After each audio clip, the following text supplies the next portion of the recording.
Bona tarda, moltes gràcies pel premi. Estem molt contents. Us vull agrair en nom de tota l'àrea bàsica d'Olot aquest premi. La veritat és que Olot és una zona on es viu magníficament, amb una qualitat de vida molt important, prop de mar i muntanya, però tenim el problema de que els metges i altres professionals, sobretot metges, els hi costa venir si realment no ets d'allà. És una zona urbana,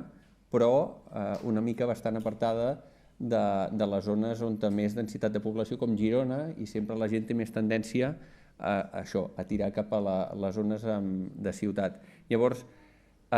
som un centre on actualment tenim un dèficit de 3 metges, hauríem de tenir 3 metges més dels que tenim, però no tenim metges per omplir. Tenim jubilacions i sempre anem una mica a remolc de la captació. Per tant, ens hem d'intentar mostrar el màxim d'atractius possibles perquè convèncer els professionals que dubten de venir. Llavors, teníem molt clar que volíem tirar, després de la pandèmia a més es va agreujar, volíem intentar tirar algun projecte de millora i de conciliació. Vam passar una enquesta a tot l'equip demanant quines motivacions o quines millores vèiem, i teníem clar que el tema de l'horari i dels divendres, en més especial, és un dels punts clau. Al CAP ja havíem dut a terme durant els anys, aprofitant les jubilacions, una transformació i una igualtat d'horaris matins i tardes de tots els professionals, i realment estàvem molt satisfets perquè havíem acabat amb les eternes discussions del metge de matí, el metge de tarda, el que jo soc de matí i tu de tarda, que això sempre genera malestar. I amb una igualtat d'horaris de matins i tardes entre tots igual, la veritat és que ha desaparegut aquest problema. Llavors, en aquesta enquesta va sortir que el que volien els professionals era tancar a les 5 de la tarda. Vam dir que això no era viable, ja ens hauria agradat, però no era viable. Llavors, el que vam tirar endavant va ser la proposta dels divendres. Una setmana et toca matí, fas de 8 a 3, l'altra et toca de tarda de 1 a 8, llavors vam dir, el dia que et toca tarda farem de 10 a 5 i només 2 metges, som un equip de 16 al CAP Garrotxa, som 16 UVAs, que hauríem de ser 19, i al CAP d'Olot Nord són 4. Llavors vam decidir que entre tots intentaríem fer una transformació d'agendes i concentrar l'activitat en trams de 8 a 12 al torn de matí i el de 1 a 5 als de torn de tarda amb l'activitat compartida de solapament, perquè tenim la limitació de l'espai físic i que només et tocava quedar-te cada 6-8 setmanes, segons la cadència, fins a les 8 de guàrdia,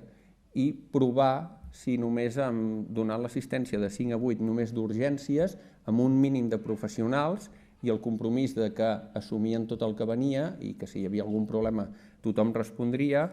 I la veritat és que després vam passar una enquesta 6 mesos després de començar a fer aquesta experiència i vam quedar sorpresos perquè un altre dels problemes que teníem era, com bé dèieu, la feminització. Cada cop som un CAP on tots els col·lectius, gairebé la majoria són dones, i ens trobàvem que hi havia molts permisos que et venien a demanar permisos de conciliació i et deien és que no em queda altre remei perquè tinc aquest problema, tinc l'altre. La veritat és que també dins del projecte també vam implantar el fet de la flexibilitat horària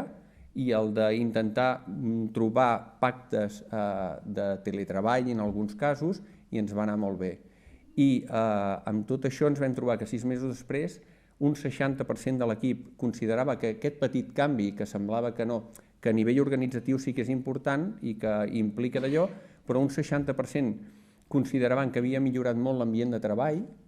un 50% consideraven que la seva conciliació familiar amb aquest canvi només dels divendres havia millorat, un 16 inclús ens deia que haurien demanat algun tipus de permís per conciliació familiar i que no els havia fet falta perquè amb aquest canvi havia millorat la seva conciliació a nivell familiar, i això ens va sorprendre, perquè vam dir, ostres, no he implicat tampoc una gran, o sigui, sí de gestió d'agendes i de tot, però bueno, i llavors ens vam proposar que la nostra idea és fer aquest canvi, si es pot, fer-ho extensiu a altres èpoques de l'any, com Nadal, èpoques de festivitats, aquest estiu, igual per vacances i d'allò. I la veritat és que ens hem tingut que tenir que buscar estratègies per millorar la conciliació que no impliquin més recursos perquè no els tenim, però sí que a vegades amb reorganitzacions internes o una miqueta ser imaginatius pots acabar convencent aquell professional que dubta de venir al teu centre amb aquestes petites millores. Moltes gràcies.